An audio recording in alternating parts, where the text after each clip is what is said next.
Abra sua Bíblia em Efésios, capítulo 4. Amém? Efésios 4, verso de número 11.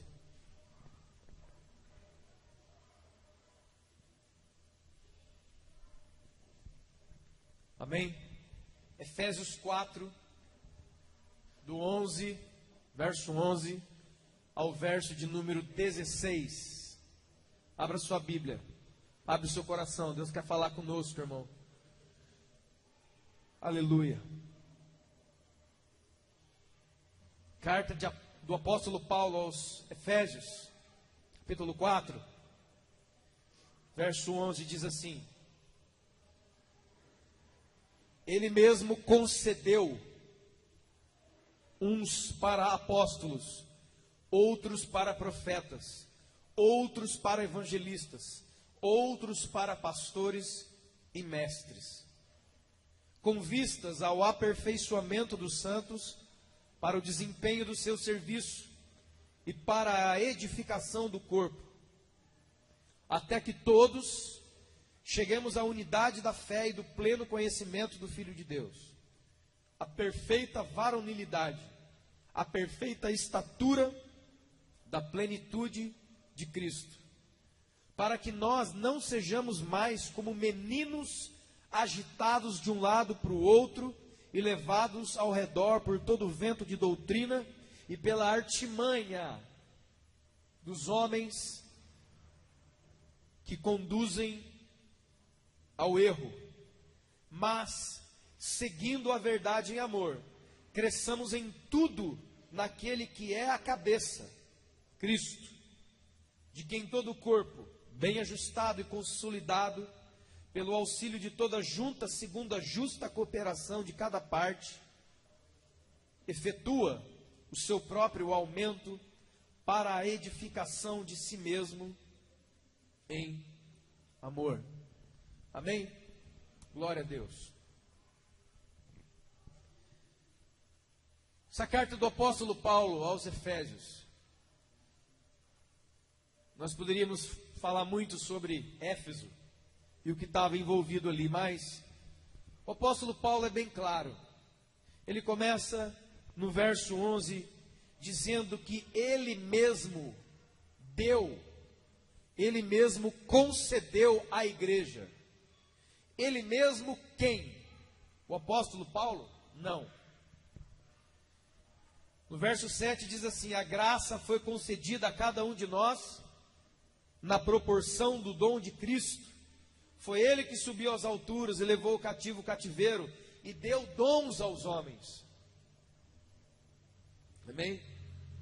E Ele mesmo concede, e Ele mesmo dá alguns homens à igreja, algumas pessoas à igreja. A igreja é o corpo de Cristo, é a noiva de Cristo. E para cuidar dela e preste bem atenção, irmão, nas palavras que eu estou dizendo. Para cuidar dela, para orientá-la, para treiná-la, para capacitá-la, Deus distribui dons especiais e específicos sobre algumas pessoas dentro do corpo. E Ele chama essas pessoas de apóstolos, Ele chama essas pessoas de profetas, Ele chama essas pessoas de evangelistas, de pastores e de mestres. A lista não acaba aqui. Você vai encontrar a palavra presbíteros, você vai encontrar a palavra bispos, você vai encontrar pessoas que têm o dom de socorrer. Deus, derrama esse dom sobre nós, Senhor. Hoje em dia a gente parece que está com som do papagaio. Todo mundo só quer orar em língua, né? Ninguém busca os melhores dons. Dom de socorro, dom de governo, dom de presidir. Você pode ler a sua Bíblia em Romanos capítulo 12. Outro fato, Deus não dá tudo a uma pessoa. Ele tem um corpo, Deus é sábio. É só você ler o verso 16. Todo o corpo está bem ajustado. Olha bem, irmão, preste atenção. O corpo é a igreja, amém? O corpo, ele está bem ajustado e consolidado. Não somente ajustado, mas consolidado, firme, pelo auxílio de toda junta, segundo a cooperação de cada parte, efetua em si mesmo o aumento para a edificação em amor. Todos nós, inclusive eu, sonhamos com uma igreja, não uma igreja perfeita, que a gente nem sabe o que é isso, mas uma igreja bíblica, uma igreja centrada, uma igreja que Deus usa, amém? Eu acho que não pode haver alguém que queira ir ou queira participar de uma igreja que não deseja o melhor dela. Se você está aqui no nosso meio e não deseja o nosso melhor, por favor, vá embora, em nome de Jesus. Ou cai por terra aí amarrado, depois a gente se vê com você que está. O fato é, irmãos, que não é Paulo que dá essas pessoas à igreja. É Deus que dá essas pessoas à igreja. Para cuidar dela, para treiná-la, para capacitá-la, para ensiná-la, para apontá-la, para conduzi-la, debaixo da orientação do Espírito Santo. Amém, irmãos? Felizmente você vai por aí hoje, e a única coisa que a igreja tem são pastores, né? Chega aqui, é o pastor aí. Pastor é aquele. É fácil. Você pode chegar em qualquer lugar, você não sabe nada de igreja, você fica parado e olha, quem pegar o microfone é o pastor. Essa é a cultura de hoje, mas antes não era assim. E digo mais, tem muita gente na posição de pastor que não sabe o que é um pastor, estou falando biblicamente. E ele também não é um pastor. Qual é o entendimento da igreja moderna, a igreja de hoje? O que é um pastor? Pastor é o cara que prega domingo. A palavra pastor, ela vem do sentido de pastorear, de cuidar, de apacentar, cuidar, estar junto. E é isso que nós temos hoje. Você procura aí. Onde é que estão os evangelistas que Deus deu? Ih, irmão, agora vai cantar o grilo. Também trocaram. Em muitos lugares, evangelista não é alguém que tem um dom de Deus, uma capacidade dada pelo Espírito Santo de ganhar almas, de tocar em corações de pedra, de ir aonde ninguém vai com uma graça de Deus. Está escrito aqui, verso 7. Porque Deus dá o dom, irmão. Deus tem um chamado. Quando Ele chama, Ele dá o dom, ou seja, a capacidade, mas Ele também dá uma graça. Tem muita gente que quer ser pastor, mas ele não consegue ser. E às vezes não é culpa dele, sabe por quê? Porque o sistema que a igreja funciona no dia de hoje, ela só tem isso para oferecer. A Bíblia é repleta de dons, a Bíblia é repleta de habilidades que Deus deu, forrou a igreja, irmãos. Deus, como eu falei, Deus, mas Ele dá bastante, Ele não fica miguelando, não fica segurando, Ele derrama, Ele despeja sobre a igreja, porque Ele sabe que o povo é sedento e o povo é muito. Amém, irmãos? Aí o evangelista hoje muitas vezes está dentro das igrejas, ele está lá, evangelizando quem aqui dentro? Fala para mim. Isso aqui é o metro quadrado mais evangelizado da cidade. Só tem crente aqui, hein? O evangelista, ele trabalha onde, irmão? Dentro ou fora da igreja? Fora. O que ele está fazendo aqui dentro? Tem alguma coisa que está trocada. Você pergunta na igreja, onde é que estão os mestres? Mestre, sai fora, rapaz. Só se for mestre de capoeira, for mestre de karatê, mestre de... Não é isso, não.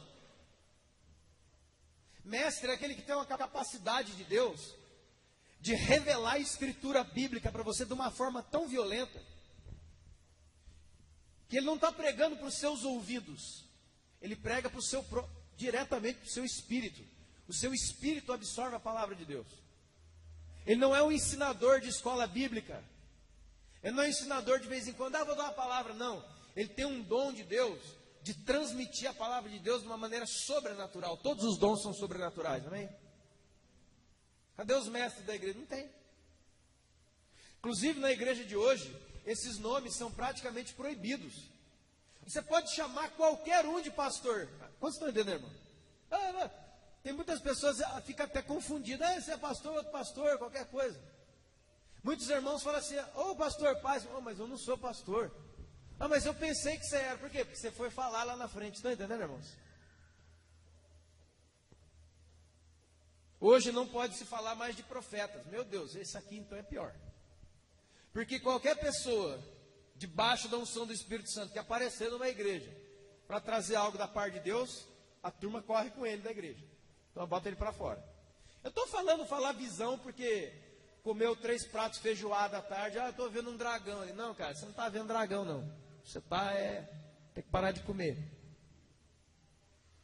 Né? Eu não estou falando de pessoa que assiste 10 filmes de terror, depois vai dormir. Ai, acordei. Eu vi um negócio, é lógico. Tomara que você veja um monte. Tomara que grude no seu pescoço. Pra você parar de ver essa tranqueira. Não sei como é que a turma gosta de comer lixo, rapaz. Mas tá bom, né? Então, o sistema da religião eliminou essas pessoas. E para você eliminar alguém, escute, irmão, para você eliminar alguém dentro do sistema religioso, você tem que construir uma teologia que parece verdade, mas não é. Você vai usar os versículos da Bíblia, assim como o diabo usou Salmo 91 com Jesus em Mateus e Lucas 4. Tem que parecer convincente, tem que parecer certo, tem que ter um livro, tem que ter um DVD, tem que ter uma base. Esses caras foram eliminados. A Bíblia diz que Deus deu eles à igreja. Ah, mas eu acho que foi só lá naquela época. Ah, é? Você sabe ler, né? Você é alfabetizado. Vamos ler comigo. Verso 13. Esses dons, essas pessoas vão operar na igreja até que toda a igreja chegue à unidade da fé. Pergunto eu, a igreja inteira já chegou na unidade da fé? Não. Então, tá bom. Porque às vezes eu penso que eu estou meio louco. Toda a igreja já chegou ao pleno conhecimento do Filho de Deus? Não. Alguém, mas eu já cheguei. Querido, é toda a igreja, não é você, não sou eu. Deus trabalha com o individual, mas Deus trabalha com o coletivo. Hoje me perguntaram, né? A diferença, ou se é a mesma coisa, ser templo do Espírito Santo e ser igreja. Não, não é a mesma coisa. Ser templo do Espírito Santo, Deus está tratando com a sua individualidade, amém? Ser igreja é um monte de templos do Espírito Santo reunido para adorar Jesus. Isso é igreja. Igreja é comunidade. Igreja é ajuntamento. Igreja é assembleia. É ajuntamento, amém, irmão? Perfeita maturidade. Já chegamos todos nós? Não. Estatura da plenitude de Cristo. Enfim, irmãos, os ministérios de Deus, eles vão operar na igreja até que isso aconteça.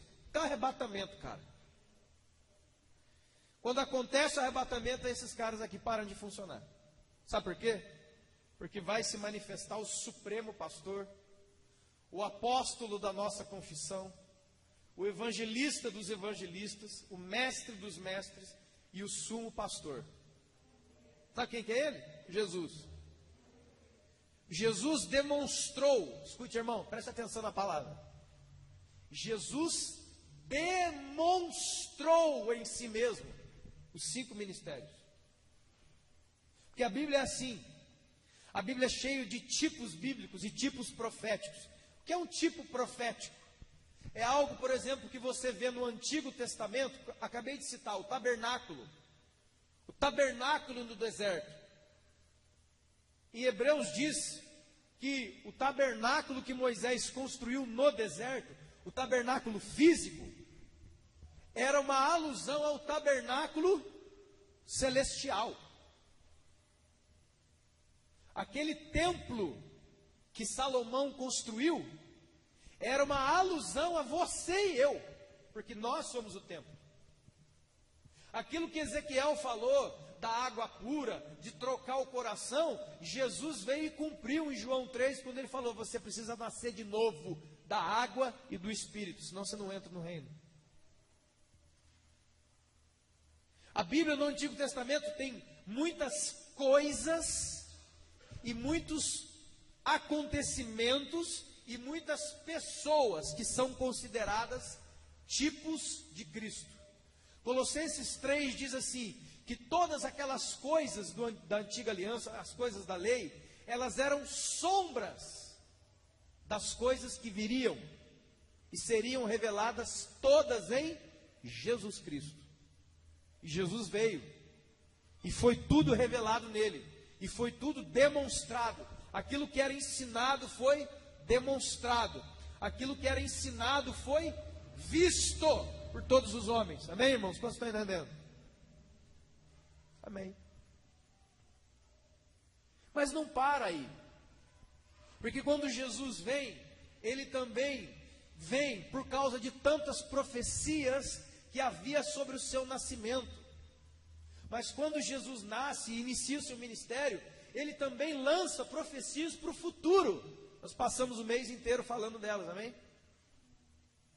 E de tantas outras coisas, que não são profecias do Antigo Testamento, são profecias do Novo Testamento. Elas vêm aí. Muita coisa se cumpriu em Jesus e na época de Jesus, mas muita coisa ainda vem por aí. Quantos estão entendendo, irmãos? O que Jesus disse.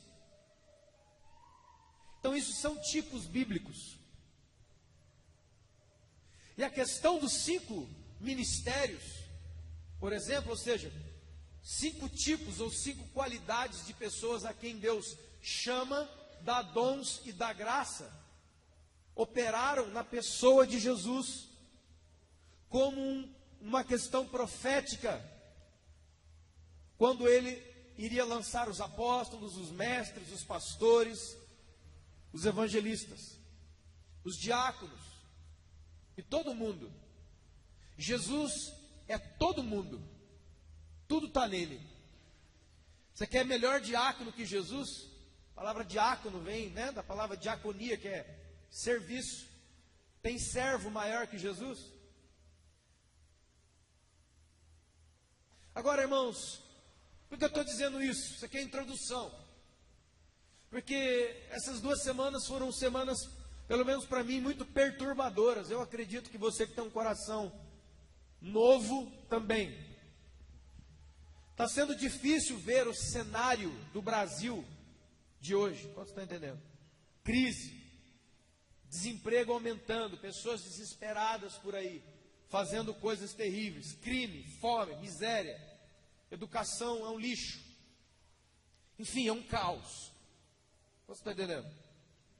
Alguém pode dizer, mas a crise, ou crises, ou problemas, sempre aconteceram. É verdade. Desde Adão e Eva. E Jesus disse em Mateus 24 que elas vão piorar. Que vai se aproximando o fim de todas as coisas, o cinto vai apertar, irmão. Porque engana-se alguém que pensa que trocando esse governo e colocando outro, o Brasil vai virar Estados Unidos segunda-feira. Não vai. O problema do Brasil, querido, é muito mais do que uma posição de autoridade. São centenas de milhares de posições corruptas de autoridade. Gente que não serve a Deus e não tem temor de Deus. Não é tirar um e pôr outro. Como você está entendendo? Há mais de 500 anos, desde o descobrimento deste país, este país tem sido saqueado. Começando dos portugueses, holandeses e franceses também queriam comer um pouquinho desse prato. E até hoje, aquele espírito saqueador que entrou no nosso país há 500 e poucos anos atrás, ele impera hoje, que é a corrupção. Esse é o Brasil, nosso país. Mas vamos dar uma olhada no mundo. O problema da fome no mundo. Já falei aqui, a fome é o maior problema solucionável do mundo. Se todos os habitantes do mundo que não passam fome hoje separassem de todo o seu orçamento mensal a quantia de 75 centavos de real, não é 75 reais nem 7.500 reais, é 75 centavos de real por mês, todos os seres humanos que não passam fome, não existiria mais fome no mundo.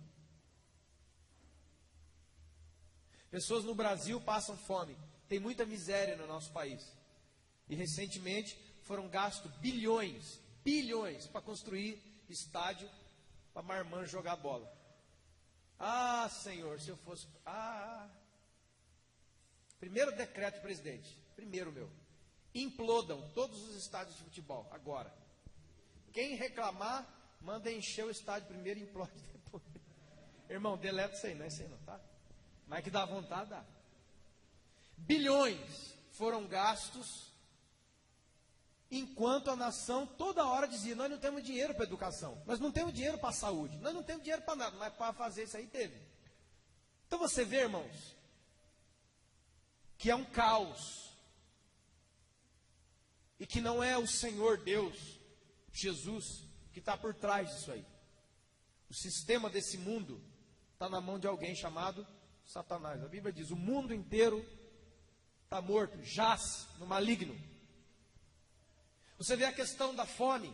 Mais recentemente, acho que todos viram a questão dos refugiados do Islã, de países como a Líbia, da guerra da Síria, guerra civil da Síria, por exemplo, lotando, atravessando a pé a Europa. Não é indo a pé na cidade vizinha aqui, não. Não é indo ali a pé na cidade, que muitos de nós muitas vezes têm preguiça de ir na padaria a pé. É atravessar países. Não é um país, é atravessar a Europa inteira. Porque da Síria até na Alemanha não é perto, irmãos. Não é perto. Fazendo isso, enfrentando a fome, enfrentando a morte, enfrentando um monte de coisas. Para ver se consegue sobreviver, ou para ver se o filho consegue sobreviver. O mar Mediterrâneo está lotado de embarcações de refugiados, enfrentando a morte, você está vendo isso, para entrar em outro país onde ele pode ter uma chance de viver. Ou seja, para uma chance de viver, eles enfrentam a morte. Muitos barcos estão virando, desde o começo desse ano, desde janeiro até agora, setembro, mais de 2.500 pessoas morreram só em barcos que viraram. Essa semana uma foto trágica percorreu o mundo inteiro. Um garoto de 3 anos com a cara enfiada na areia da praia, afogado. Essa é a foto que tiraram, irmãos. Mas a questão dos refugiados no mundo, desde a década de 80 o bicho já está pegando. Milhares de pessoas estão morrendo. Mas no Brasil,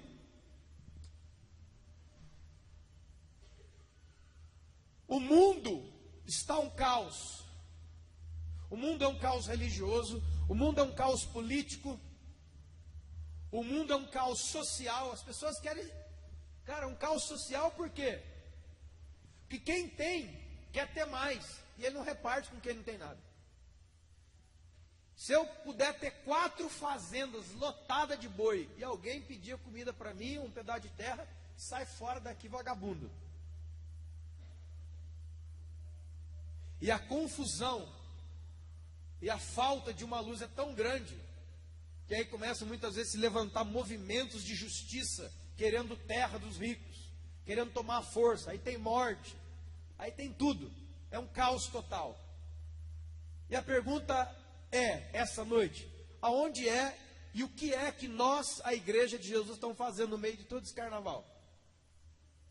Porque ele diz em Mateus 5, 13 e 14, que você e eu seríamos a luz deste mundo, que nós seríamos o sal dessa terra, que nós seríamos, 2 Coríntios capítulo 5, nós seríamos embaixadores de Cristo. Você sabe o que é um embaixador? É uma autoridade legal de um governo externo dentro de um país. A Bíblia diz que a nossa pátria, a nossa casa, nós que aceitamos Jesus, nós que somos cristãos, nós que temos o Espírito Santo, a nossa casa não é aqui mais. Você não é mais brasileiro, pindense, taubatiano, sei lá de onde. Na verdade, você é cidadão do reino de Deus. É isso que a Bíblia diz. Paulo diz, ninguém mais conhecemos segundo a carne. A nossa pátria é celestial. Não tem grego, não tem judeu, não tem escravo, não tem cita, não tem nada, acabou isso. Não tem homem, não tem mulher. Diante de Deus é um povo só de sacerdotes. Um reino de Deus chegou através de nós. João Batista anunciou o reino. Jesus veio e trouxe o reino. E ele quer que a sua igreja estabeleça o reino. Essa é missão. Essa é a missão da igreja. Quando você ouve a palavra missão, você, é lá na África, lá na Índia. Não, missão é aqui, agora e a todo momento. Porque a todo momento que você está, de alguma maneira, trabalhando para fundamentar, ou seja, implantar o reino de Deus na terra, você está em missão. E o mundo está de ponta cabeça. E aqui em Pinda mesmo tem um monte de gente nas ruas, dormindo na rua. Tem um monte de gente entregue à prostituição, à bandidagem, pessoas que não têm esperança. Esses dias mesmo deu no jornal, tinha uma pessoa tentando se suicidar aqui no viaduto. Pessoas desesperadas. Por que uma pessoa está desesperada? Porque as circunstâncias da vida cercaram ela de uma tal maneira e não tem nenhuma luz que aponte o caminho. Você e eu não estamos trabalhando. Você está entendendo? E aí o que acontece? Ela pula. Não sei quantos viram também essa semana aquela coisa horrorosa que aconteceu na Praça da Sé em São Paulo. Abre a porta da igreja da Sé, sai de lá de dentro um homem com uma arma, grudando uma mulher e não sei o que, e cheio de polícia na Praça da Sé, um monte de gente, todo mundo falando, olha lá, e ela já estava com a cara toda arrebentada, ele tinha batido nela com um revólver na frente da, eu não sei quantos já foram em São Paulo, na Praça da Sé. De dia é um local bem movimentado. Ninguém fez nada. Sabe quem fez alguma coisa? Um morador de rua. Ele deu a volta e tentou de alguma maneira interferir naquilo. Porque aquela mulher, ela ia ser morta. Ela ia. Porque um cara que entra dentro de uma igreja, pega uma mulher, surra uma mulher, sai com um revólver, no meio de uma praça cheia de policial, ele não tem nada a perder, irmãos. Ele já sabe o fim dele. Ninguém fez nada. Porque todo mundo amava mais a sua vida. Mas o morador de rua falou, eu vou entrar nesse negócio. Ele deu a volta, tentou grudar o cara, tentou catar, juntar o cara, e o cara caiu, a arma caiu, o cara deu 2 tiros nele, aí a mulher saiu para o lado e deu 2 tiros, ao policial vieram, os policiais vieram e alvejaram ele de tiro, ele caiu morto. E a imagem mais impressionante aqui do lado, na pilastra da porta da igreja, um homem com 2 buracos de bala, todo ensanguentado, vai caindo lentamente, até Agora toda a nação diz, ele é o herói, ele é o herói, ele é o herói, ele é o herói. Por quê? Porque ele fez, o que é um herói? É alguém que faz o que ninguém faz, que pensa como ninguém pensa, que age como ninguém mais age. Isso é um herói, isso é um sal, isso é uma luz. Você está entendendo? E é emblemático ser na porta da igreja. Poderia ser aqui. Inclusive, quantas pessoas dia a dia têm morrido na porta das igrejas? Talvez não de tiro, mas tem a sua esperança. Você está entendendo, irmão? Quantas pessoas têm morrido dentro da igreja? E a gente aí, ó. Será que esse culto hoje vai ser bênção? Será que hoje eu recebo a minha bênção? Bom, então, não. Pronto, já respondi para você. Não. Procura outro lugar. Sabe a bênção que você vai receber hoje? Luz.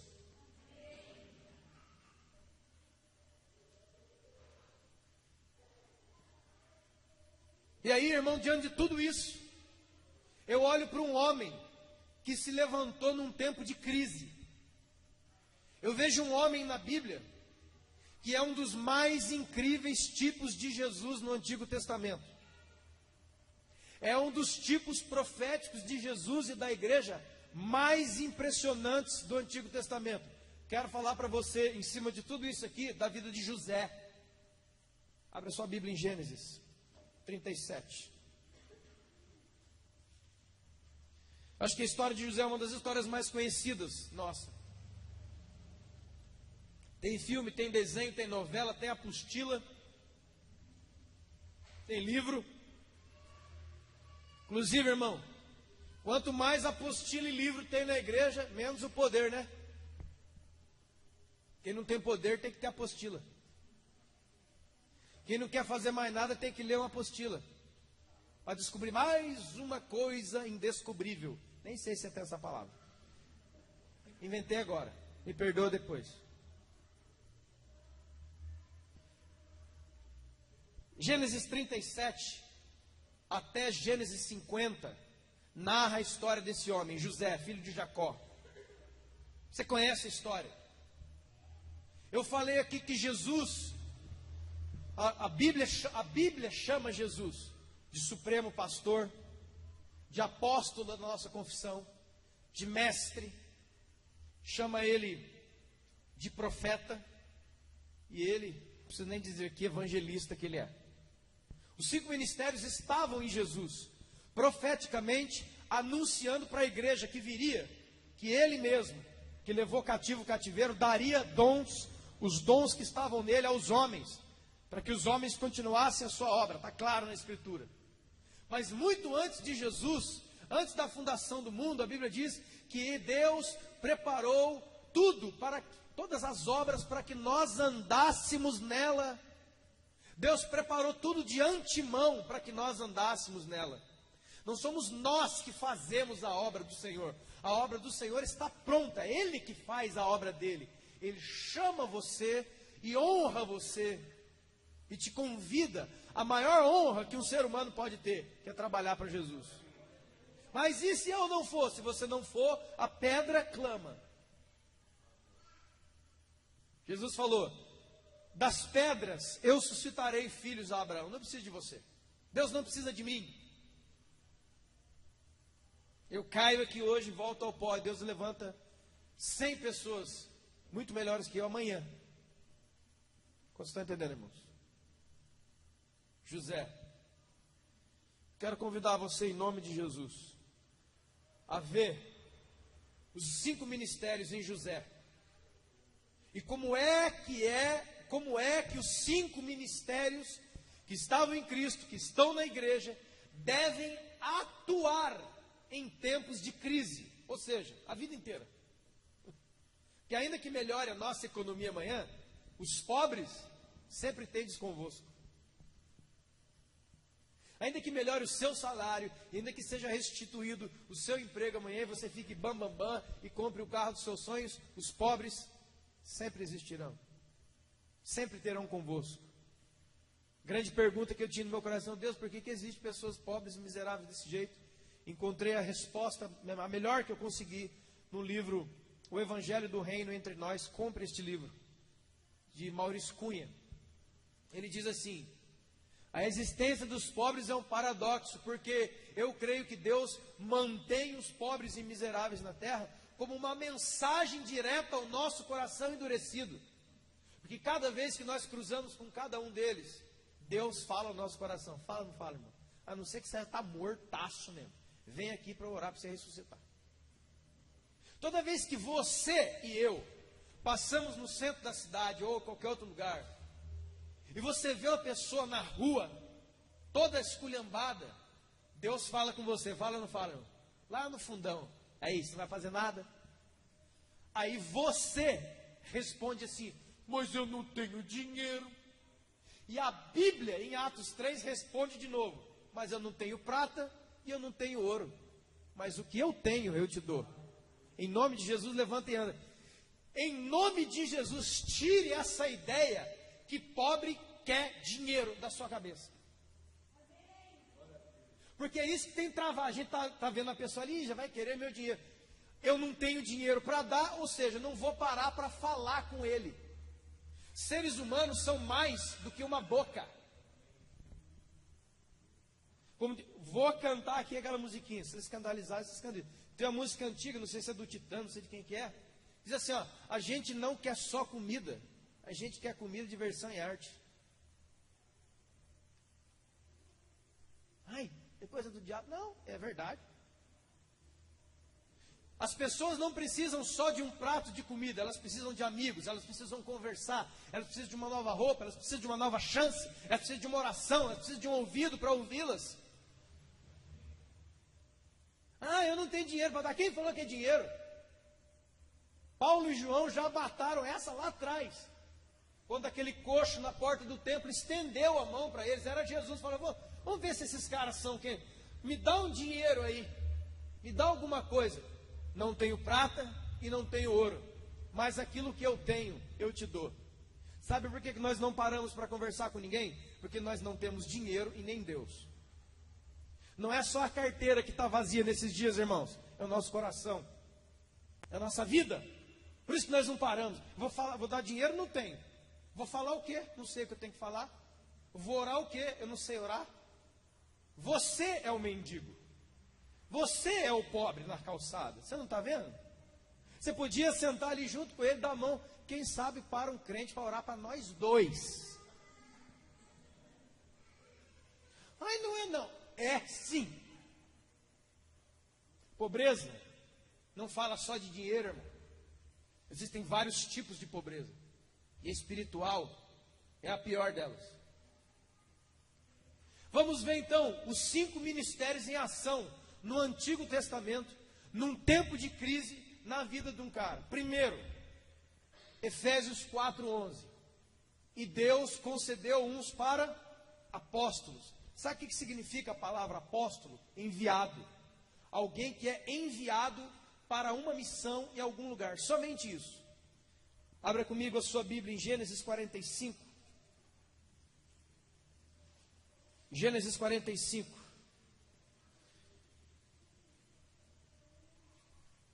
Amém? Gênesis 45, 5 em diante. Quando José se dá a conhecer aos seus irmãos, olha o que ele diz: não se entristeçam, nem se irritem contra vocês mesmos, porque vocês me venderam para o Egito, porque foi para a conservação da vida que Deus me enviou adiante de vocês. Porque 2 anos de fome já aconteceram, e ainda restam 5, e não haverá lavoura nem colheita. Deus me enviou adiante de vós, para conservar a sucessão. 8. Assim não foi vocês que me enviaram, mas Deus que me enviou. 3 vezes, José diz: eu sou um enviado de Deus. A mesma palavra grega usada para apóstolos no Novo Testamento. Alguém que foi enviado por Deus à frente de todos os outros para uma missão. Isso é um apóstolo. Eu sei que aparecem muitos outros pela televisão. Não quero falar disso para não irritar, tá, irmão? Senão eu vou ficar bravo. Estou falando de gente real, de verdade. Quantos estão entendendo isso aqui? A palavra no hebraico é Shabak, aquele que é enviado com uma missão, a mesma de apóstolos, que são 90 vezes citados no Novo Testamento, a palavra enviados. José foi enviado adiante dos seus irmãos, mas ele foi enviado como? Na moleza. O apóstolo Paulo diz assim, sabe qual é a principal marca do meu apostolado? Os meus sofrimentos. Ele diz isso. Não é milagre, cura, nego voando por cima do capô do carro, não é nada disso. São os meus sofrimentos pela causa de Cristo. E como é que José saiu da casa dele até ele ser governador do Egito? Debaixo de pau. Ele foi enviado, como o apóstolo Paulo, exatamente igual, no meio de terríveis sofrimentos. Ele foi vendido pelos irmãos, jogado num buraco. Tirado do buraco, vendido como escravo.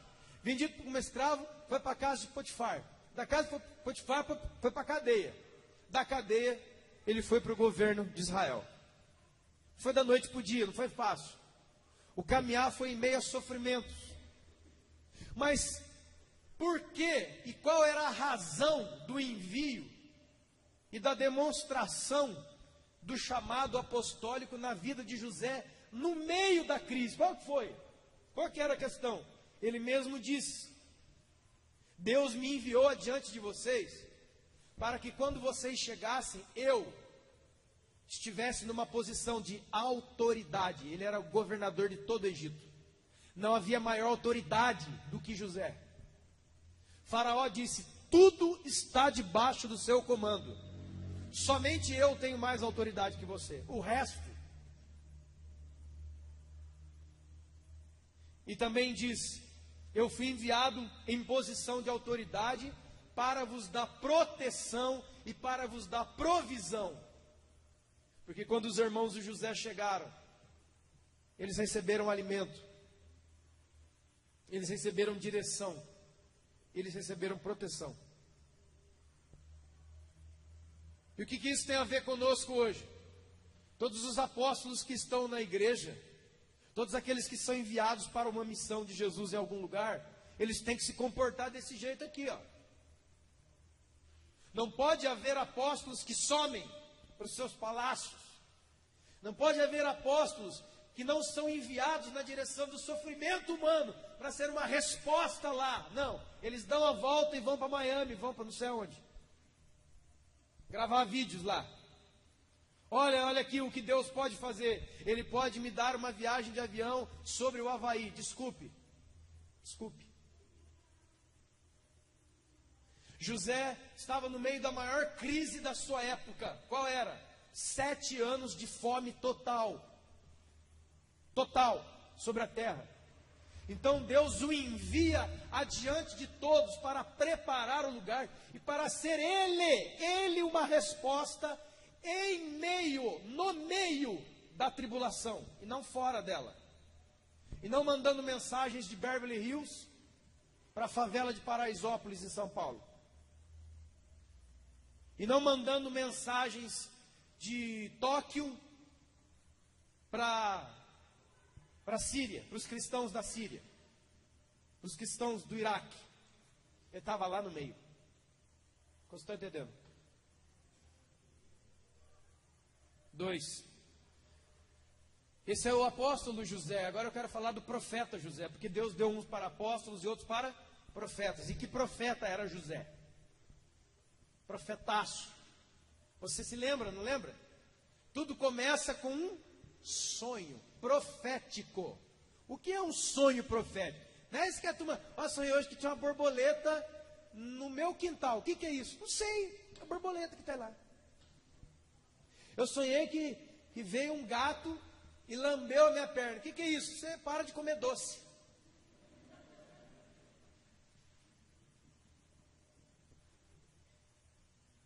Eu sonhei que eu encontrei a minha avó, que faz tempo que eu não encontrava. O que é isso? Vai visitar a sua avó, seu tio, sua mãe, seu amigo. Não é esse o sonho que José teve. José teve um sonho. Gênesis 37 vai contar ao seu pai e aos seus irmãos. Qual é o sonho de José? Ô pai, eu tive um sonho. Nesse sonho, o sol, a lua e 11 estrelas se curvavam diante de mim. Quem era o sol? O pai dele. Quem era a lua? A mãe dele. Quem eram as 11 estrelas? Os seus 11 irmãos. José era um garoto de aproximadamente 18, no máximo 20 anos. Era uma visão do futuro. Que futuro? Porque lá, a partir de Gênesis 45, é isso que acontece, é o que eu acabei de ler. Os seus irmãos estão lá, dobrados diante dele. O seu pai está vindo, vai se dobrar diante dele. A profecia se cumpre. José era um profeta. E não é só disso, não. Ele não somente tinha sonhos proféticos, mas ele interpretava o sonho dos outros. Ele interpretou o sonho de 2 caras que estavam na prisão. O copeiro-chefe e o padeiro. Um para a vida e o outro para a morte. Você lê lá em Gênesis 44. Não somente isso, ele interpretou o sonho do faraó, que sonhava toda noite com vacas magras e vacas gordas, com espigas magras e espigas gordas, e no momento as espigas magras atacavam as espigas gordas, as vacas magras atacavam as vacas gordas e comiam. E o faraó, o que é isso? Ele chega e fala, eu sou profeta. Ele não diz isso, mas ele era um tipo bíblico, um apontamento lá atrás do que viria. Ele fala, eu sei o que é isso aí. Vão vir 7 anos de terrível fome sobre toda a terra. Você é um profeta, cara. Não para aí não. Lá no Gênesis 50, no final, antes de ele morrer, ele profetiza que o povo de Deus, o povo hebreu que estava no Egito, seria escravo por 430 anos. Isso acontece muito antes de Moisés nascer. Ele já profetiza. E ele fala assim, ó, isso aqui é tremendo, ele fala assim, ó, e naquele dia, que dia que o povo vai ser escravizado? Não, o dia que o povo for liberto, que ele já profetiza que haveria um Moisés. Nesse dia, não esqueçam aqui os meus ossos. Leva o meu osso junto. Cara, isso é tremendo. Lá em Hebreus 11, 12, diz assim, que pela fé, José profetizou a respeito dos seus próprios ossos,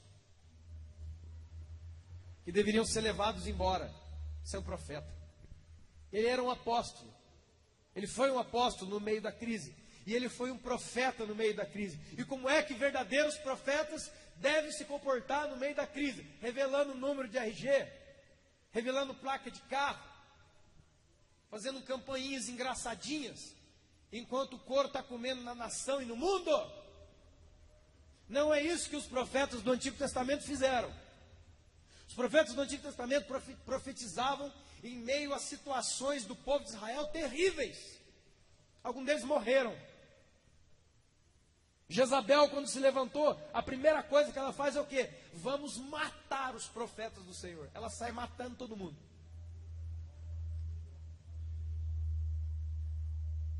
Por que os profetas são importantes nesse tipo de tempo de crise? Porque um profeta não é alguém que revela o futuro, segundo a Bíblia. O profeta verdadeiro é alguém que interpreta o passado, entende o presente e anuncia o futuro. Ele discerne espiritualmente as coisas. E por que isso seria e foi importante lá? Para anunciar as coisas que estavam acontecendo e as coisas que iriam acontecer. Foi esse o dom, e esse foi a unção ministerial que Deus abriu para abrir o caminho até o palácio, porque ele era um cadeieiro, ele estava preso, ele estava na cadeia, ele ia morrer ali na cadeia, porque a acusação que estava sobre ele era uma acusação de estupro da mulher de Potifar, o seu senhor, que era possivelmente um general egípcio. Ele ia morrer ali, mas foi o ministério profético, o dom profético na vida dele, que abriu o caminho para ele chegar na posição de autoridade.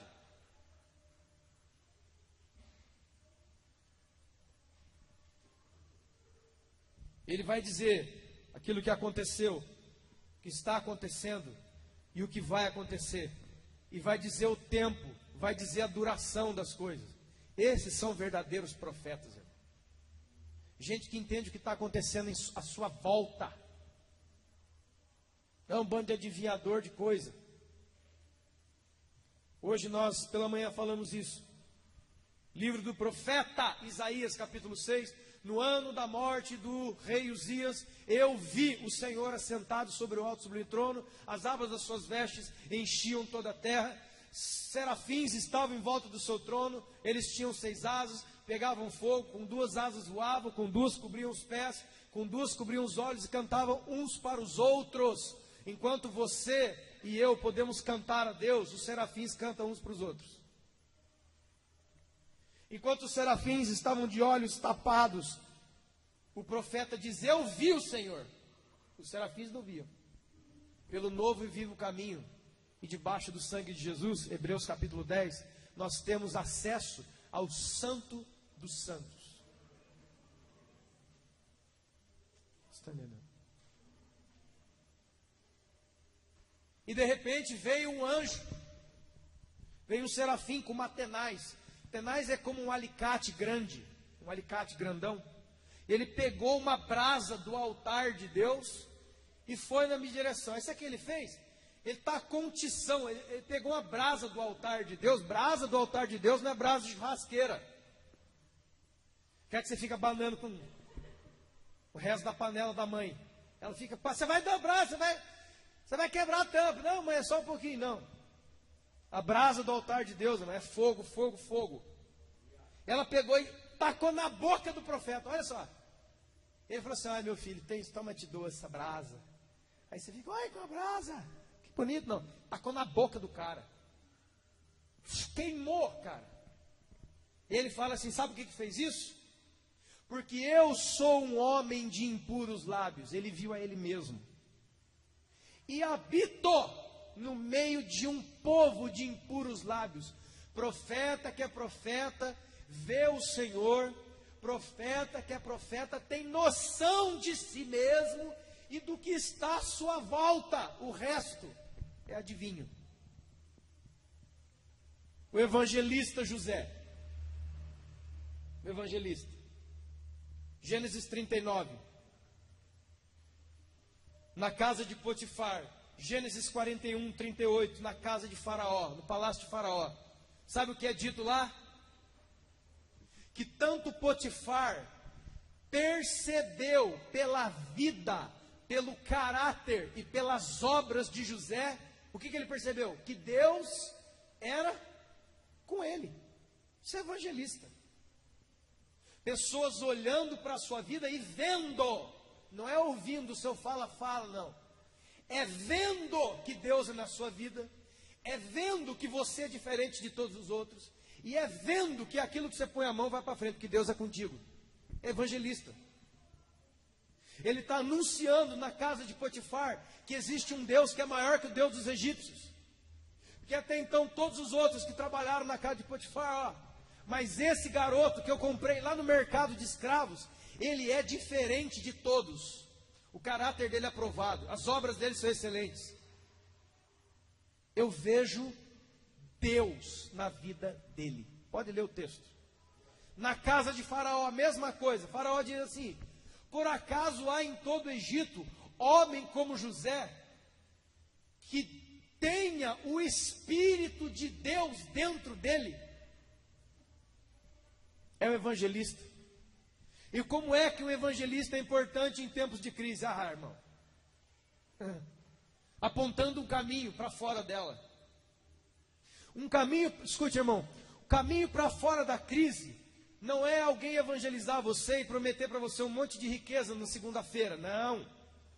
Para mim, caminho para fora da crise é dizer que muitas vezes nós vamos continuar em crise, mas nós temos um Deus que brevemente virá e nos tirará do meio de toda, aí sim, e nos vai levar embora, e nos vai dar galardões, e nos vai recompensar eternamente, e Ele nos será Pai, e nós seremos filhos, e nós habitaremos com Ele para sempre. Porque Jesus viveu num tempo de crise. O apóstolo Paulo sofreu por causa da crise. Por exemplo, Paulo sofreu várias vezes, diz a Bíblia, por causa de crise financeira. Ele fala várias vezes: olha, nas minhas missões, nas minhas viagens, nenhuma igreja quis se associar comigo com ofertas. Eu tive que trabalhar muitas vezes de fazer tenda. Eu tive que trabalhar muitas vezes de fazer outra coisa, porque a igreja me abandonou no meio da missão. Eu não consigo mais ir adiante. Ele fala de um rapaz chamado Epafrodito, em Filipenses capítulo 4. Eu dou graças a Deus que me enviaram Epafrodito, que trouxe as ofertas das igrejas, que não somente deu para mim, mas eu também reparti com todo mundo, e agora a gente vai avançar com a obra do Senhor. Paulo também passou por crises. Filipenses 4, ele diz: eu sei viver, eu aprendi a viver bem, em toda e qualquer situação. Preste atenção. Eu aprendi a viver contente em toda e qualquer situação. Sei estar honrado e sei estar abastado, e sei viver na escassez, na miséria, sem ter nada. Posso todas as coisas naquele que me fortalece. Qual era o segredo de Paulo? Ele era contente com o que Deus lhe dava. Qual é o segredo então para sair da crise? Seja contente. Porque somente quem é contente pode ser alegre. Ah, eu não sei como eu tiro a murmuração dos meus lábios, pastor, irmão. Ah, é? Eu sei. Busque o contentamento de Deus.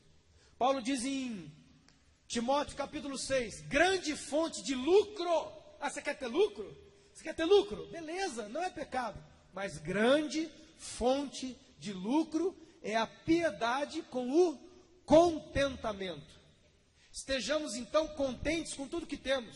Nos viemos a esse mundo, nos voltaremos ao pó. Você é contente, irmão?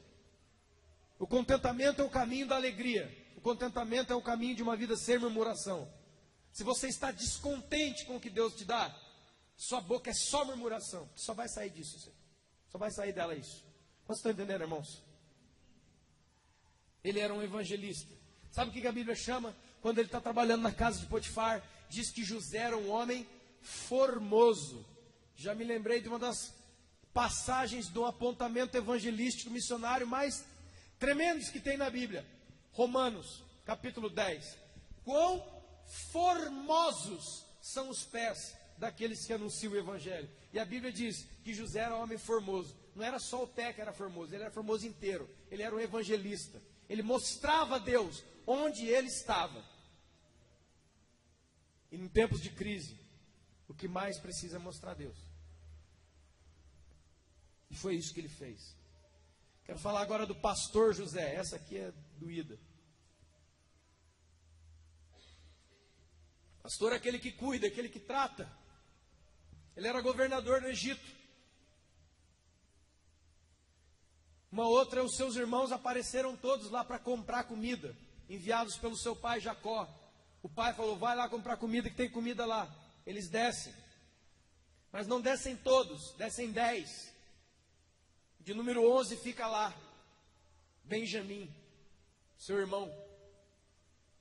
E eles vêm, e aquilo que José faz ali, irmãos, é um trabalho pastoral incrível.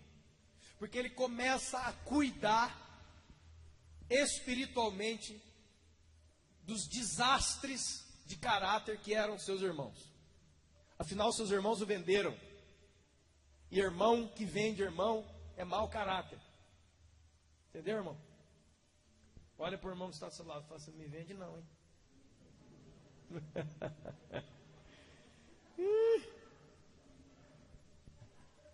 Sabe como é que o pastor José começou a tratar os irmãos dele? Primeiro, ele não se revelou. E ele deu, primeira coisa que ele fez, ele deu o alimento. Ele deu, ele não vendeu, ele deu. Os irmãos dele vieram com saquinhos de moeda. Ele encheu, pode ler lá, ele encheu os sacos de trigo, amarrou a boca e deixou o saquinho de moeda ali. Tanto é que eles vão e depois voltam e dizem para José, olha, nós não somos ladrões, não queremos as coisas de graça, porque a gente abriu o saco de trigo, as moedas que a gente usou para comprar estavam lá, então nós trouxemos aquelas moedas e outras moedas, nós vamos pagar aquela lá. Ele trata bem os irmãos. Os irmãos acabaram com ele. Você está entendendo aí, irmãos? Os pastores que estão sentados aí? Os irmãos acabaram com ele. Mas ele dava comida para os caras. Ele deu comida para os irmãos que arrebentaram com ele. Onde é que está isso aí no Novo Testamento? Lindo. Paulo aos Romanos, capítulo 12. Sabe o que você tem que fazer com o seu inimigo? Dá pão e dá água para ele. Porque fazendo isso, amontoará brasas vivas sobre a sua cabeça. Sabe o que é brasa viva? Brasa viva é fogo vivo. Sabe o que é fogo vivo? É o Espírito Santo. Existem outras maneiras de ser cheio do Espírito Santo. Não é só ficar orando aqui, orando no monte, ficar sem comer, jejuando, lendo a Bíblia, não. Porque, irmãos, os crentes já aprenderam que ir no monte, jejuar, ler a Bíblia e orar é fácil. Então ele faz isso para cortar caminho dos irmãos que Deus vai tratar com ele. E Deus fala, não adianta não, filhinho. Você vai lá, ó, você vai dar comida para aquele... Mas Deus, eu sei que é Ele que está falando mal de mim. Eu também sei. Vai lá e dê comida para ele. Aí você fica quase endemoniado. Em vez de manifestar ele, manifesta você. José era um excelente pastor. Começou a tratar a vida dos seus irmãos. Começou a provar os seus irmãos. Ele prendeu um dos seus irmãos. Falou assim, olha, vocês estão me enganando, né? Eu tô querendo bem. Tudo estratagemas, tudo maneiras de tratar o caráter. Vocês estão querendo me enganar, né? Vocês falaram que tem um irmão mais novo. Cadê ele? Ah, ele está lá em casa. O nosso pai Jacó não deixou ele vir, porque nós já olha só, nós já perdemos um irmão. Era ele. E o meu pai não vai aguentar perder outro. Falei assim, então eu vou prender esse daqui, e enquanto vocês não voltarem de lá com o irmão mais novo, eu não solto ele. Eles voltam para casa, alimentam a casa deles.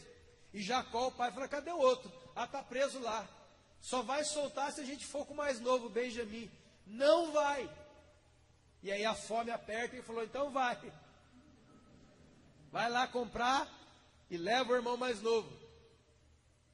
Aí esse aqui eu quero ler porque isso aqui é forte. Gênesis 43.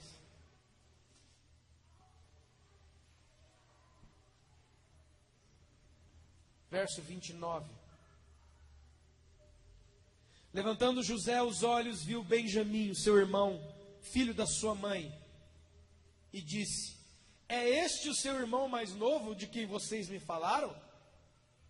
E acrescentou, Deus te conceda graça, meu filho. Olha só, irmão. Ó, era irmão dele, mas ele chama de filho. Olha que coisa tremenda isso, cara. José se apressou e procurou um lugar onde chorar, porque seu coração se moveu no seu íntimo para com seu irmão. Entrou na câmara, chorou ali. Ele estava muito emocionado. Um verdadeiro ministro, uma pessoa verdadeira, um verdadeiro pastor que está trabalhando na vida dos outros. Não é só ele que está trabalhando na vida dos outros, Deus também está trabalhando na vida dele. O pastor é aquele que chora com você ou chora por você. Ele estava vendo o irmão dele, mas tinha que manter a identidade dele. Não podia dizer que ele era o seu irmão mais velho.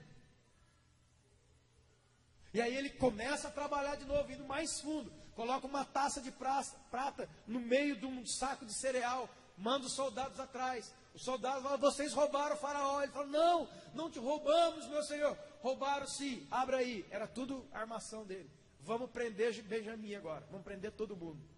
E aí, irmão, acontece o tratamento final. Um dos irmãos, Judá, que foi um dos caras que estava lá naquele dia, que jogaram José no buraco, se joga de joelho na frente de José. Ele não sabia que José era irmão dele. E começa a falar, por favor, meu senhor, não faz isso. Porque se o senhor prender esse meu irmão mais novo, o meu pai vai morrer em casa. Porque nós tínhamos um irmão mais novo, olha só. E ele foi atacado e morreu. E o meu pai teve o coração despedaçado. Deixa, pois, e liberta o meu irmão mais novo. Porque eu não vou mais fazer isso com o meu pai. Me põe preso e me põe como seu escravo, e solta o meu irmão mais novo. Se arrependeu e foi curado. Porque foi ele um dos caras que organizaram a entrega do seu irmão aos escravizadores, jogaram ele no buraco. E ali, ele já tinha vivido anos e anos e anos com aquilo lá dentro do coração. Ninguém tratava, ninguém falava. E José foi lá como um pastor, esquadrinhou e botou o dedo lá. E espremeu, como diz o Brizola, espremeu até sair o berne. Né? Só não filósofo. E aí Judá pula de joelhos e fala, não mais vou fazer uma coisa dessa. Me pega de escravo. Eu não vou fazer mais mal para o meu pai. Porque eu já fiz isso. E eu vivo com isso dentro de mim há anos. Sabendo que eu participei da morte do meu próprio irmão. Não vou fazer mais isso. Ele foi curado, irmão. Porque ele podia falar, já matei um, quem mata um, mata dois. Já mandei um irmão mais novo meu para o buraco, mando outro. Tem sido assim na vida de muita gente. Em vez de você aprender a salvar o seu irmão, você aprende a jogar o seu irmão no buraco. Aí você, já joguei um, vou jogar outro. E outro. E outro. Judá se lança e fala, não, o senhor quiser, me pega como escravo. Mas não faz nada para esse menino, porque o meu pai não vai suportar. Trabalho genuíno de um pastor, tratando o caráter dos seus irmãos. Você está entendendo? Por que isso é importante em tempos de crise? Porque muitos tempos de crise são inaugurados por nós mesmos.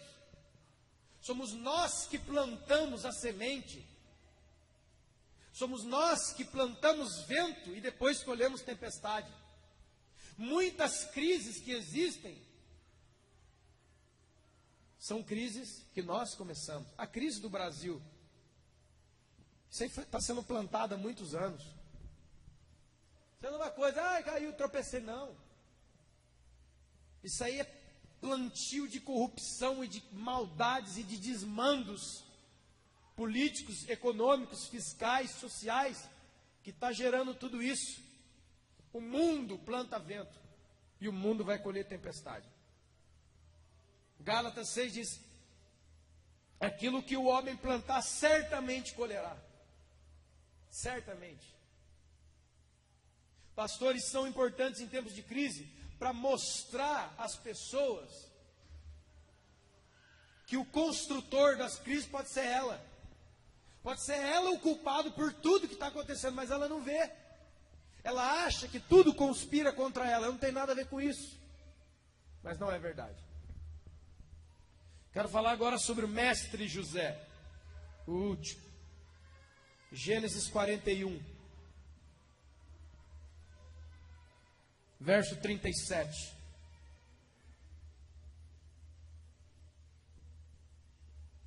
Diz que o conselho de José foi agradável a Faraó e todos os seus oficiais. Que conselho? Que conselho que o mestre José deu? Que deveriam guardar alimentos. Escuta aqui, irmão, ó. Que deveriam guardar alimentos, porque viria por aí um tempo de fome, de escassez. José ensinou para eles o que, sabe? Deus me disse que nós devemos aprender, o Faraó, aprender a planejar, a fazer planejamentos, porque daqui a pouco vai vir o tempo das vacas magras aí, e o negócio vai pegar todo mundo de calça curta. Quantos estão entendendo, irmãos? E a gente não faz isso aí. Como nós precisamos de mestres em tempos de crise. Por quê? Para nos ensinarem. Mestres que nos ensinem a viver. Irmão, tem gente na igreja que não sabe fazer compra. Tem gente na igreja que não sabe viver. Ele ganha 100, quer gastar 600. Tem ou não tem gente assim? Ele quer comprar o que não precisa para mostrar para quem não gosta dele.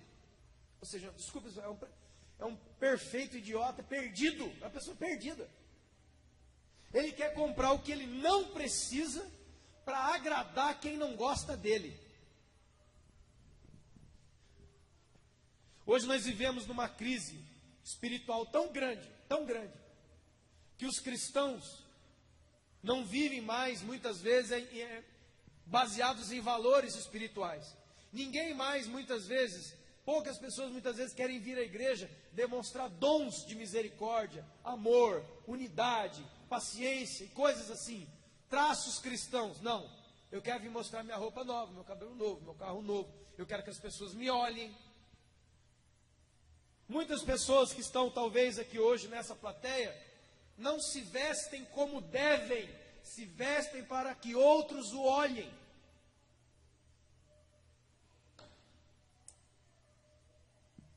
Precisamos de mestres em tempo de crise.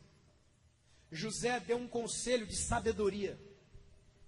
Um conselho sábio. Só um mestre pode dar um conselho sábio.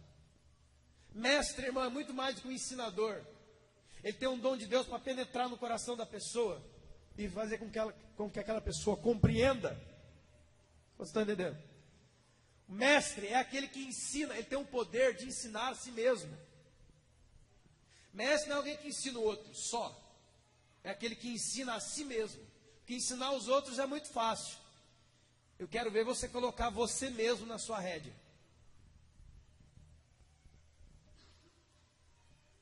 Faraó disse aos seus oficiais: porventura, acharíamos homem como este, em quem há o Espírito Santo? Visto que Deus te faz saber tudo, ninguém há tão sábio e ajuizado como você. Você administrará a minha casa, a tua palavra obedecerá a todo o povo. Somente no trono eu serei maior que tu. José era um mestre. José era um mestre, José era um pastor, José era um evangelista, José era um profeta, José era um apóstolo. Os 5 ministérios estavam dentro dele. Os 5 ministérios estavam dentro de Jesus. E os 5 ministérios estão espalhados entre nós hoje.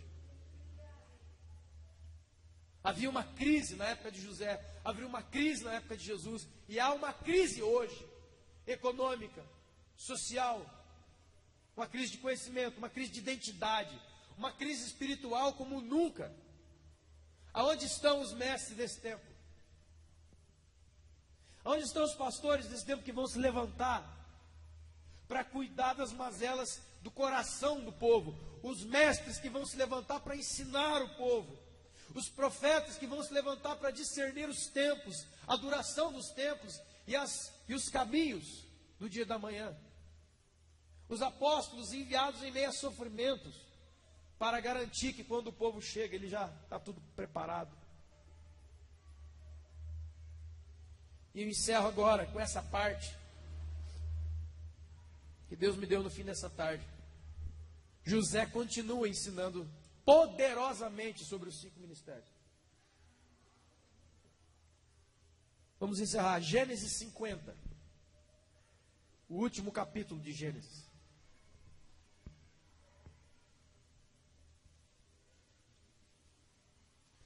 Gênesis 50, versículo de número 15. Gênesis 50, 15. No final da vida de José, seu pai Jacó havia morrido. Seus irmãos logo ficaram com medo. Por quê? Eu acho que ele perdoou a gente porque o papai estava vivo. Agora o papai morreu, ele vai matar a gente. Vendo os irmãos de José que o seu pai era morto, disseram: é o caso de José nos perseguir e nos retribuir certamente o mal que fizemos. É assim essas pessoas. Assim eram essas pessoas e assim são até hoje. Eles tiveram medo de José. Eles temeram José. Escute isso aqui, irmão. Está gravando aí, vai para o mundo inteiro. Os verdadeiros 5 ministérios de Jesus não são para colocar medo nos outros. São para servir os outros. Os 5 ministérios estavam dentro de José. Os irmãos de José ficaram com medo dele. Os verdadeiros 5 ministérios não são para causar medo nos homens. É para causar confiança nos homens. É para causar honra, é para causar amor. Para causar, poxa vida. Talvez esse homem, essa mulher, a gente não seja tão íntimo. Mas as palavras que ele fala, as palavras que ela fala, são as palavras de Deus. Eu não preciso ter medo. Os verdadeiros 5 ministérios não são ministérios aprisionadores, escravizadores. Portanto, mandaram dizer a José: o seu pai ordenou antes da morte, dizendo: assim digam a José, perdoa a transgressão dos seus irmãos e o seu pecado, porque te fizeram mal. Agora te pedimos que perdoe a transgressão dos seus servos. Eles poderiam falar assim: perdoa as transgressões dos seus irmãos. Eles não se colocam mais como irmãos. Eles se colocam como servos. Os verdadeiros 5 ministérios de Jesus não tratam irmãos como empregados, tratam irmãos como irmãos. E os irmãos confiam uns nos outros, porque sabem que o que está no outro irmão é dom de Deus, para benefício de toda a igreja. E Jesus diz: quer ser o maior? Seja o menor. Seja o servo de todos. Verso 18.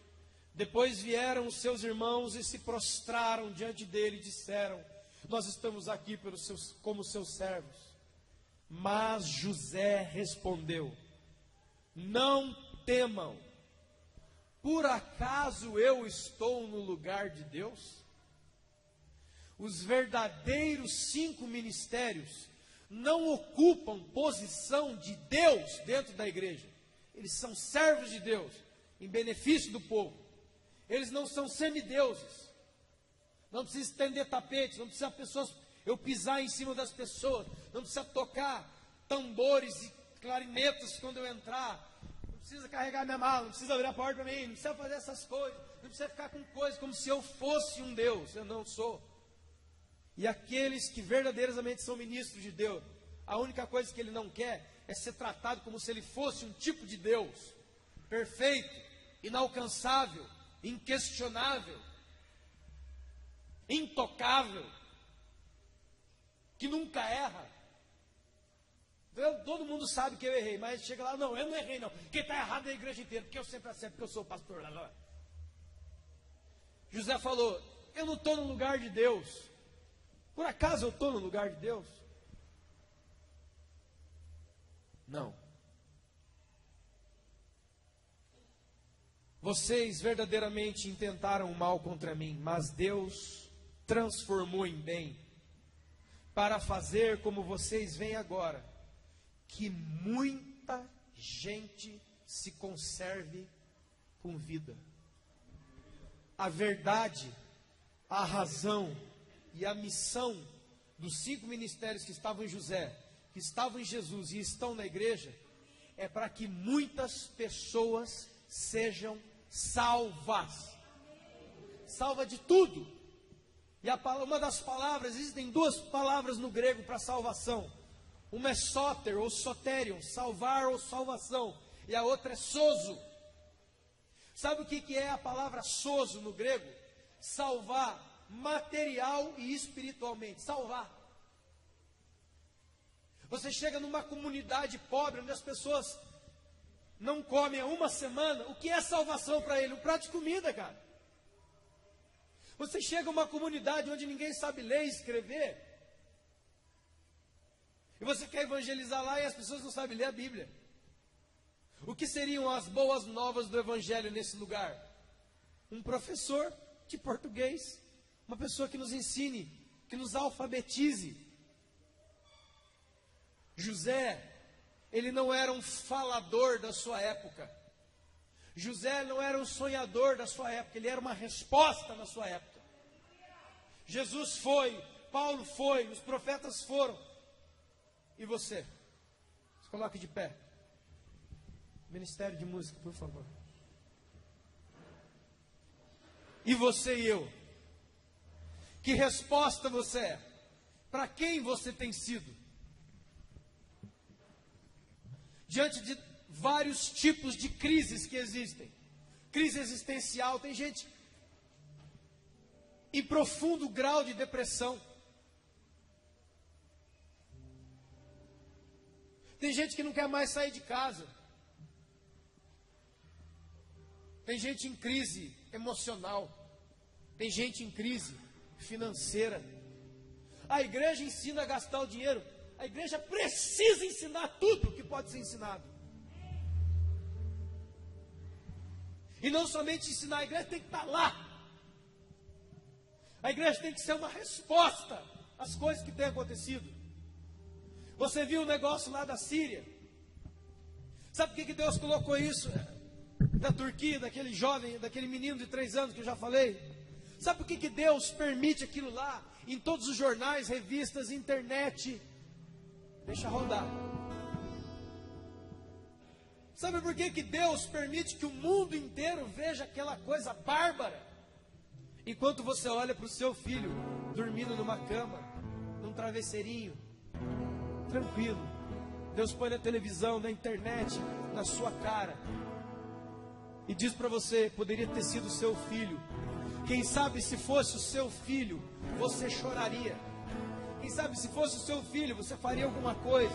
Mas como não é o seu filho, você fala, ah, que dó, é muito longe, eu não tenho como fazer nada. É mentira. Só para você ter uma base. Senhor, em nome de Jesus, Deus, em nome de Jesus,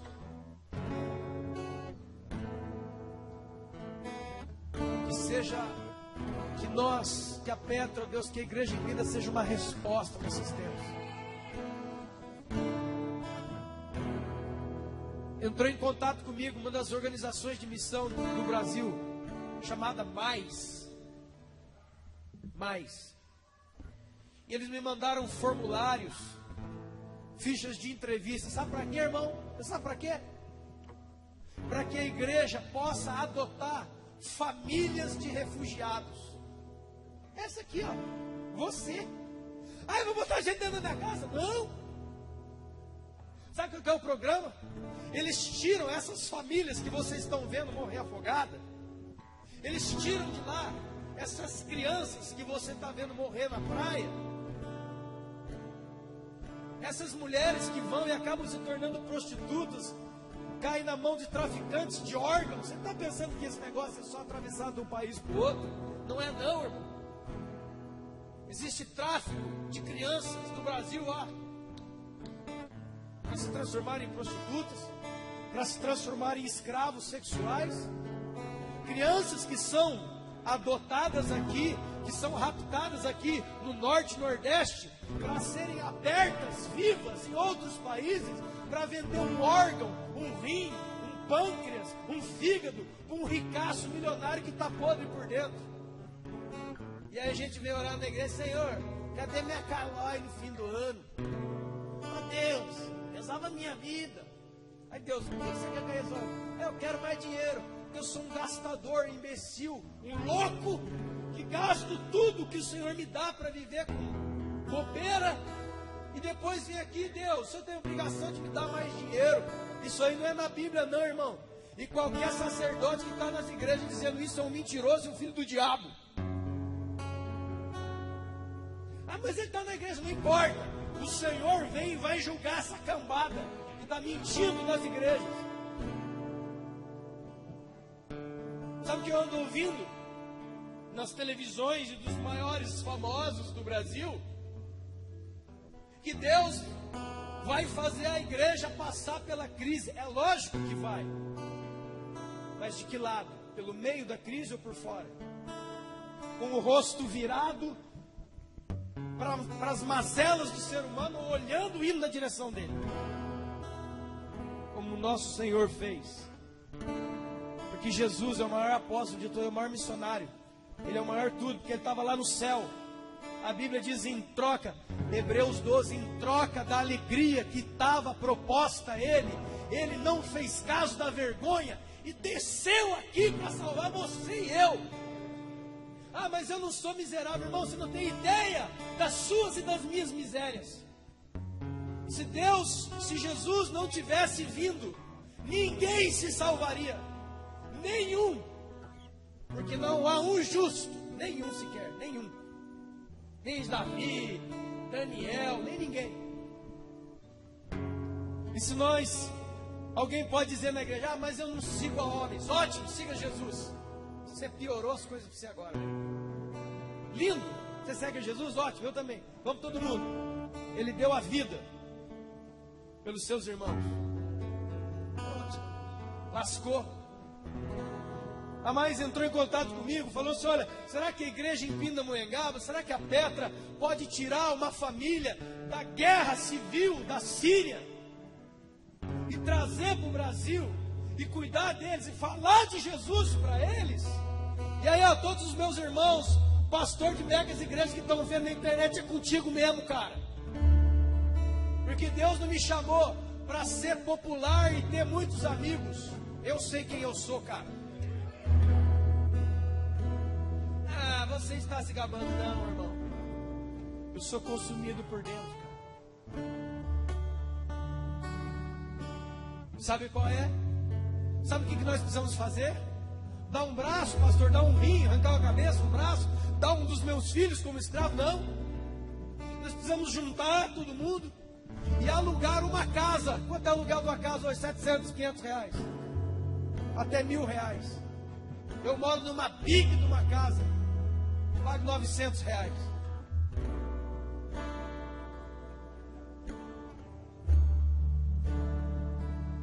Se estivéssemos aqui hoje, temos 100 pessoas para contribuir com R$9 por mês. Nós alugamos essa casa bíblica. As famílias sírias, eu estou dando um exemplo dos sírios, tem vários outros. As famílias dos sírios, eles têm muitos filhos. É raro você encontrar um casal que não tem filho. Ele tem 2, 3, 4 filhos.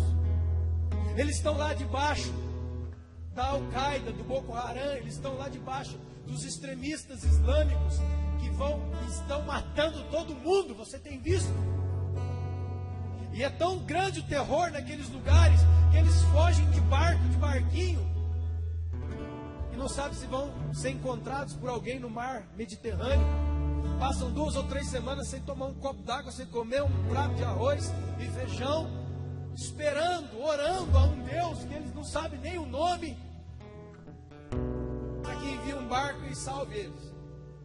E aí me mandaram: será que a igreja aí de Pindamonhangaba pode se juntar e alugar uma casa e sustentar eles com cesta básica por 1 ano e ajudar eles a falarem a língua de vocês, ter os costumes de vocês, falar e mostrar esse tal de Jesus? Vocês ficam falando na igreja: Jesus é bom, então mostra. Para esse discurso fácil de domingo à noite.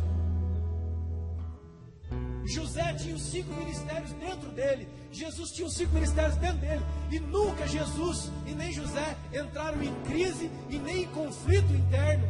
Essa é a mensagem de José e Jesus para nós.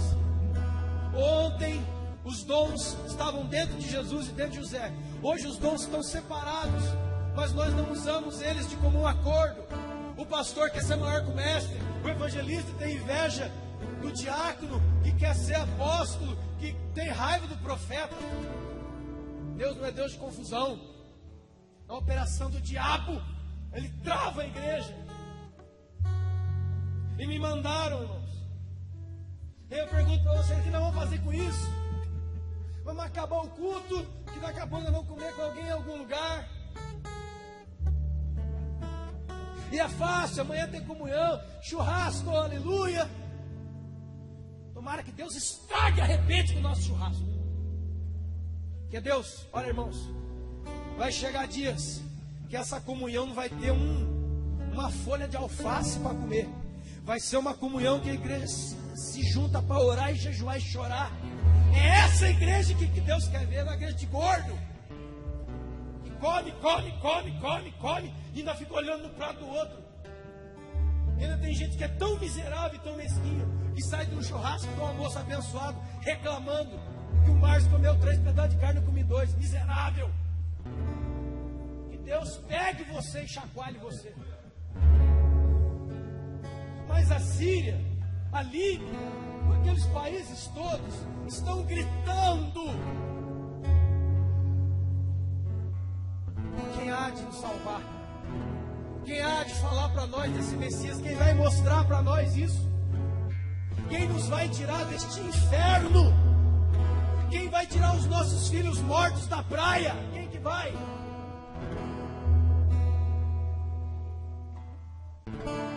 Cinco ministérios verdadeiros são para servir a Deus nesse tempo, em meio e no meio das maiores crises.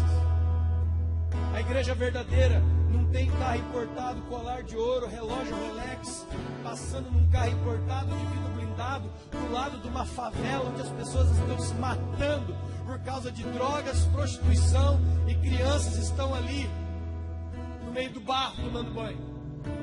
E ainda diz: nós somos filhos do rei. Só se for do rei Mamon.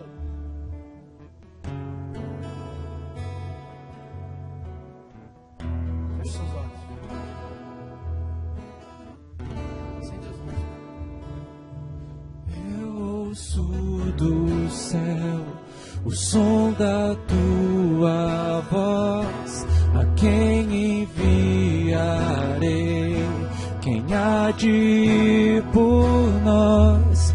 Eu ouço do céu o som da tua voz. Quem é que vai responder a Deus? Quem envia? Porque a pergunta de Deus na época de Isaías foi a mesma: a quem eu enviarei? Quem há de ir por nós? Quem vai se levantar no meio das suas reclamações? Quem vai se levantar no meio das suas murmurações, das suas inquietações ministeriais? Para Senhor, eu quero ser muito mais que o pastor que prega domingo, que eu sei lá o que fica nas igrejas. Eu quero ser uma resposta para o meu tempo. Eu quero botar a mão nisso. Eu quero orar. Eu quero dar R$1 de oferta. Eu quero procurar inaugurar uma casa, eu quero fazer uma ligação, eu quero dar um cesto de verdura, eu quero tirar uma pessoa da morte. Se nós somos e temos os 5 ministérios, é assim que nós operamos, irmãos. Pastores, apóstolos que estão nas igrejas aí me vendo, essa palavra é para você. E aí? O que nós vamos falar para a Síria? O que nós vamos falar para os pobres de Pinta? Para quem não tem o que comer, para quem não tem o que beber, para quem não se aguenta nas suas pernas, para quem está tentando pular do viaduto, aqui ó. Aquela mulher da Praça da Sé que quase foi morta. Aquele morador de rua deu uma resposta para Deus. Ele deu a vida dele para salvar aquela mulher. Que Deus nos ajude. Que Deus pegue a gente e transforme isso daqui num quartel-general. Porque eu já estou cansado de ser hospital, Jesus. Eu quero receber os feridos lá de fora, ó. Agora esses cantalhados aqui, Jesus, cura eles todos agora e prepara para a batalha. Sem face, sem rosto, sem título, sem essa porcaria toda.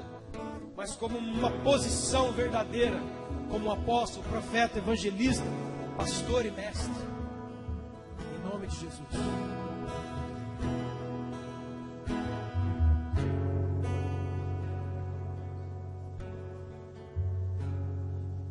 Pai, no nome de Jesus.